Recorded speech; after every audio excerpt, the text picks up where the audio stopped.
کو مانو، لیکن ناٹ بیونڈ وہ جو سرکل ہے کتاب و سنت کا، اس سے باہر نہیں.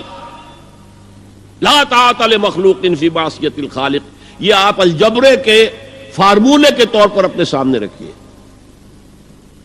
اب اسے اپلائی کیجئے جیسے فارمولوں کے ذریعے سے پھر بڑے بڑے وہ سم جو ہے وہ حل کیے جاتے تھے سوالات. صبح کا وقت ہے، آنکھ بھی کھلی ہے، اذان کی آواز بھی کان میں آئی ہے. آپ کا نفس کہتا ہے ابھی سو جی. آپ نے اپنی چادر یا کمبل کو درست کیا اور کروٹ لی اور سو گئے. یہ کیا ہے؟ آپ نے کس کا حکم پیچھے پھینکا اور کس کا حکم مانا؟ اللہ کے حکم کو پیچھے پھینک دیا، نفس کے حکم کو آگے رکھا. یہ شرک، اس شرک کو جاننے والے بہت کم ہیں. مولانا روم نے خوب کہا تھا، نفس ما ہم کم ترس فرعون نیست لیکن ایراعون نیست.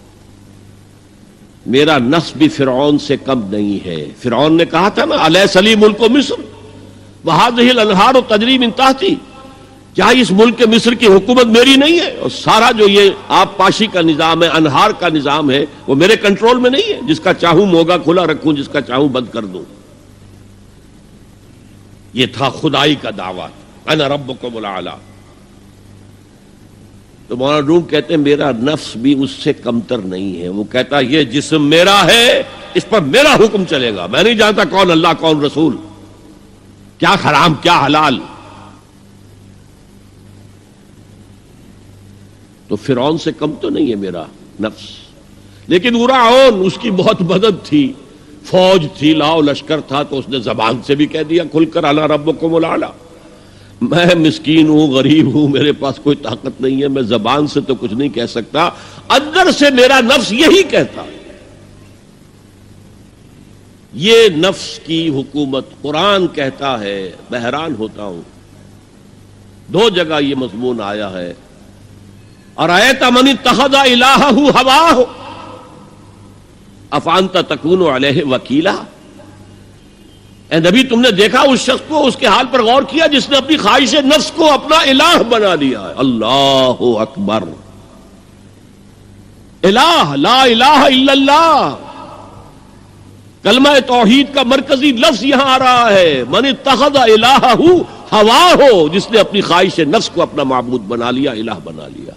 افانت تکون علیہ وکیلا، کیا آپ ایسے شخص کی کوئی ذمہ داری لے سکتے ہیں؟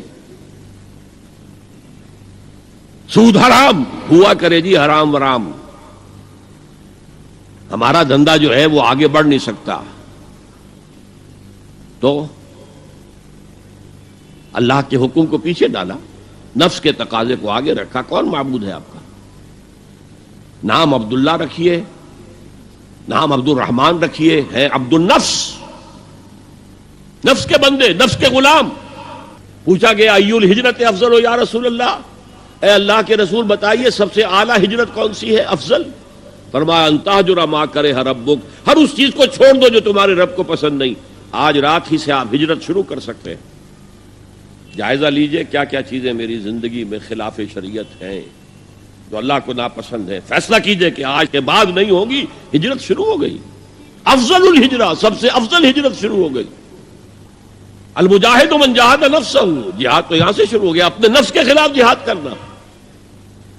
صبح نفس نے کہا ابھی سو جاؤ، آپ نے نفس کی بات کو رد کیا، اپنا کمبل اٹھا کے پھینکا، اٹھے، وضو کیا، نماز کے لیے آپ مسجد چل دیے.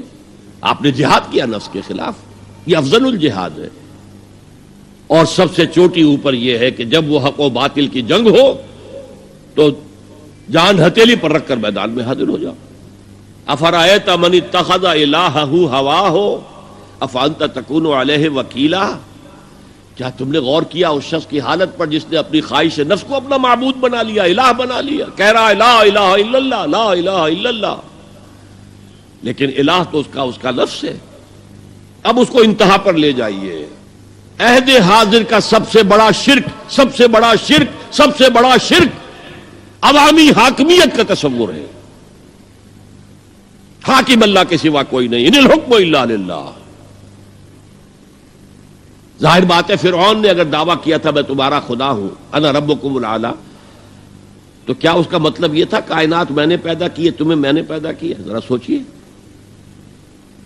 کیا وہ بزرگ موجود نہیں ہوں گے جنہوں نے اسے دیکھا ہو کہ آج اس کی ولادت ہوئی تھی، کل اس کی کوئی اور سیری بنی ہوئی تھی؟ یہ سب کیسے دعویٰ کیا تھا؟ میرا حکم چلے گا، میں نہیں جانتا، الیس لی ملک مصر، مصر کی حکومت میری ہے کہ نہیں؟ یہ دعویٰ تھا، یہ خدائی کا دعویٰ۔